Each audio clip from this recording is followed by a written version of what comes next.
Good morning everyone! To this video ay gagawa tayo ng ating graham balls.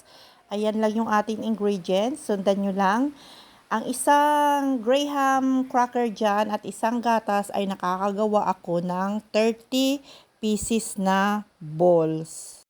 Mas maganda na ikaw na ang food processor niyan para mas madali. Kasi hindi ko type yung nabibili na crush na sa grocery store.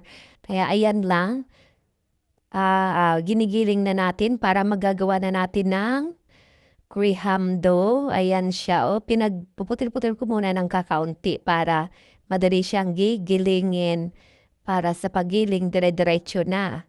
Ayan na yung ating pinaka-powder. Saka na natin gagawin na mga balls. Ayan, pwede nyo rin siyang lagyan ng piling na marshmallow. Ayan, bilog-bilogin lang. Pagkatapos, pwede mo siyang ilubog-lubog sa graham crackers na pinagigilingan. Or else, pwede din siya sa ating powdered milk.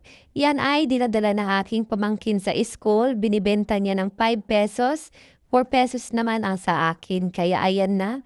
Thank you for watching, mga kasari.